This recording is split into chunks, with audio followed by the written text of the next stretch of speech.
ఎంత ఓర్పు లేకపోతే ఆ పద్మపీఠం మీద ఒక్కనాడు కాలు కదిపాడండి. ఒక్కనాడు ఎన్నాళ్ళు నించోనరా ఇలాగా, ఓ కుర్చీ వేయండి అని కూర్చున్నాడా, పడుకున్నాడా? నాకు ఇంతే సమయమా, ఎన్ని వేల మందిలా వస్తూ ఉంటారా, ఎంతమందిని నేను చూడనరా అన్నాడా? అలా చూస్తూనే ఉంటాడు, అనుగ్రహిస్తూనే ఉంటాడు. ఎక్కడో ఉండి మొరలు పెట్టుకున్నా ఆపద మొక్కల వాడి కాపాడుతూనే ఉంటాడు, క్షమిస్తూనే ఉంటాడు. అంత ఓర్పుతో రావాలి అవతారం. అందుకే మొదటే ఓర్పు పట్టి వచ్చింది. రావడం అన్ని అవతారాల్లాగా రాలేదు.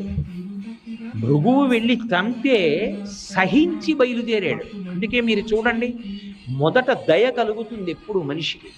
దయ కదిలితే కార్యం నడుస్తుంది. నేను అలా వెళ్ళిపోతున్నాను అనుకోండి, ఏదో దేవాలయంలోకి వెళ్ళి హుండీలో 100 రూపాయలు వేద్దాం అనుకుని వెడుతున్నాను.